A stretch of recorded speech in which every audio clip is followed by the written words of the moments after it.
प्रश्नावली 8.1 का 9वां प्रश्न है। त्रिभुज एबीसी में जिसका कोण बी समकोण है। तो एक समकोण त्रिभुज हमने यहाँ पे बनाया है, इसके समकोण वाला जो भाग है इसको हमने ले लेना है बी। क्यों? क्योंकि हमको लिखा है कोण बी जो है समकोण है। यदि tan a का मान 1/√3 है तो निम्नलिखित के मान ज्ञात करने हैं। क्या है? sin a cos c cos a sin c cos a cos c sin a sin c, यानी कि हमें साइन और कॉस का मान निकालना है कोण ए के लिए और कोण सी के लिए अलग अलग। साइन ए कॉस सी साइन सी। ठीक है, तो हम क्या करते हैं, जो हमको दिया है tan a बराबर 1/√3, हमको क्या दिया है? हमको दिया है tan a बराबर 1/√3 हमको दिया है।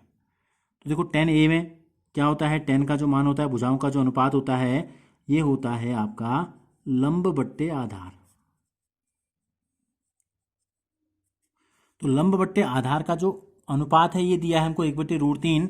तो इसका मतलब अगर हम ये ले लें, माना इस त्रिभुज का जो लंब है, इस त्रिभुज के लंब को हम 1 है तो 1 के ले लें, और माना इस त्रिभुज का जो आधार है वो क्या है, √3 के ले लिया हमने। यानी कि हमेशा अनुपात जो है, ये अनुपात है, अनुपात के साथ एक अज्ञात संख्या हमको ले लेनी है। ठीक है, तो अब अगर हम इसको a माने तो देखो ये a और समकोण को छूने वाली भुजा आसन्न भुजा, a के सामने की भुजा होगी लंब, तो लंब हमने ले लिया k और आधार हो जाएगी ये √3 के।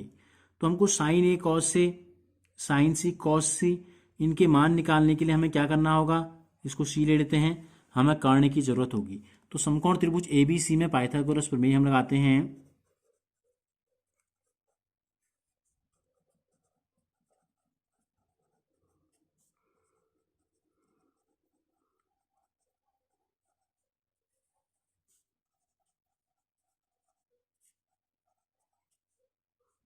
क्या कहता है पाइथागोरस प्रमेय?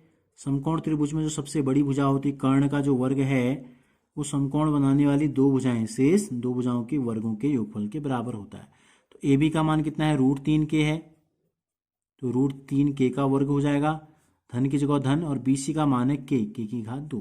तो √3 गुणा √3 कितना होता है, √3 गुणा √3 होता है 3, और के गुणा के हो गया के की घात 2, के की घात 2। 3 में 1 जोड़ देंगे तो इस जगह 4 के की घात 2। किसका मान है ये है ए सी की घात 2 का मान। तो ए सी कितना हो जाएगा, यहाँ से वर्ग हटाएंगे तो ये बराबर के दूसरी तरफ जाके हो जाता है वर्गमूल। 4 के की घात 2 का मतलब है 4 को लिख देंगे 2 गुणा 2, के को लिख देंगे के की घात 2 को लिख देंगे के गुणा के। 2 का एक जोड़ा बना 2 बाहर आ गया, के का एक जोड़ा बना के बाहर आ गया।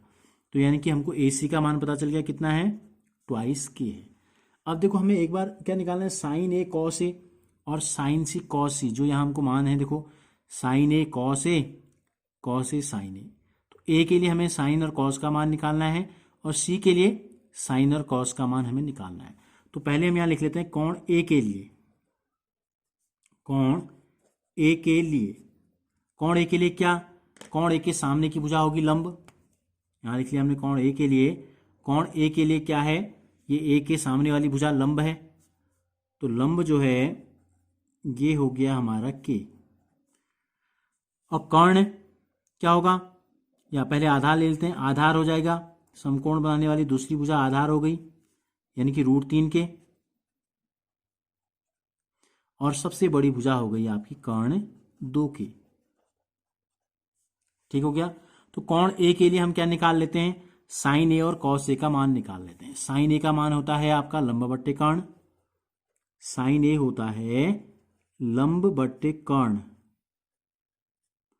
तो लंब कितना है के, कर्ण कितना है 2 के, तो के से के कट गया, ऊपर कुछ नहीं है तो 1 हुआ, तो 1/2 आ गया, साइन ए का मान आ गया 1/2। इसी प्रकार कॉस ए का जो मान होता है ये होता है आपका आधार बट्टे कर्ण। आधार कितना है, √3 के, और कर्ण है 2 के से के कट गया, क्या है √3/के। तो हमें साइन ए का मान भी पता चल गया और कॉस ए का मान भी हमको पता चल गया। अब हम लेते हैं कोण ए के लिए हमने लिया, अब कोण सी के लिए लेते हैं। इसके लेते हैं कोण सी के लिए। कोण सी के लिए लंब क्या है, आधार क्या है, कर्ण क्या है, देखो कर्ण तो सेम रहता है, कोई चेंजेस नहीं होते हैं हमेशा। ठीक है, लेकिन कोण सी के लिए अब हमारा लंब का मान बदल जाएगा। क्यों बदलेगा? चित्र आपको दिखाई दे रहा है। तो देखो सी के सामने की भुजा लंब होती है, तो सामने क्या है? √3 के।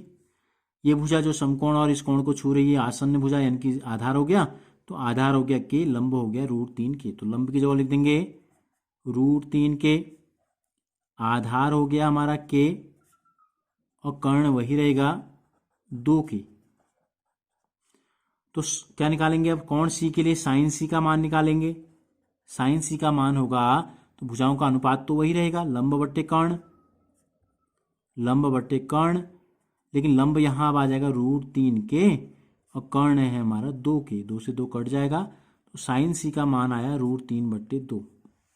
इसी प्रकार कॉस सी का मान निकाल लेते हैं। कॉस सी का मान होगा आपका आधार बट्टे कर्ण, तो आधार का मान कितना है? के, कर्ण है 2 के से के कट गया, तो ये बचा 1/2। अब आते हैं नंबर 1 में। प्रश्न 9 के पहले में हमको मान निकालना है साइन ए कॉस सी धन कॉस ए साइन सी। तो देखो साइन ए और कॉस सी के बीच में जो होता है चिन्ह डॉट होता है, गुणा का चिन्ह होता है। ठीक है, इन दोनों को गुणा करना है। किसका मान रखना है हमने? पहले साइन ए का मान। तो यहां देखो साइन ए का मान कितना आया है? 1/2। गुणा है का दोनों के बीच में कॉस सी। कॉस सी का मान देखो कितना है? 1/2। बीच में क्या है? धन कॉस ए। कॉस ए का मान देखो कितना है? ये 2 है यहाँ पर। ठीक है, के से के कट गया, √3/2 बचा, तो √3/2 गुणा साइन सी। साइन सी का मान भी कितना है? √3/2। तो ये हो गया 1 एकम 1, 2 दूनी 4, √3 गुणा √3 3, 2 दूनी 4।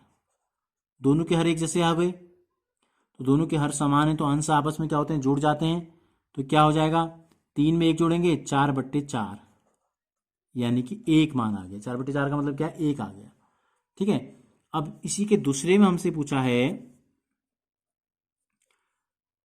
Cos A cos C, cos A cos C minus sign A sign C. Cos A का मान रख देते हैं। कॉस ए का मान देखो √3/2 है। कॉस सी का मान है 1/2। बीच में ऋण है साइन ए का मान 1/2। बीच में गुणा है इन दोनों के साइन सी का मान है √3/2। देखो √3 एकम √3, 2 दूनी 4, ऋण √3 एकम √3, 2 दूनी 4, तो √3 में से √3 गया है तो कितना हो गया? √3 में से √3 गया तो ये आ गया 0, और हर रहा आपका 4। 0 के 4 टुकड़े करेंगे तो कितना रहेगा? 0। यानी कि 9 के पहले में जो हमसे पूछा था sign A cos C plus cos A sign सी का मान आ गया 1, और cos A cos C minus sign A sign सी का मान आ गया आपका 0।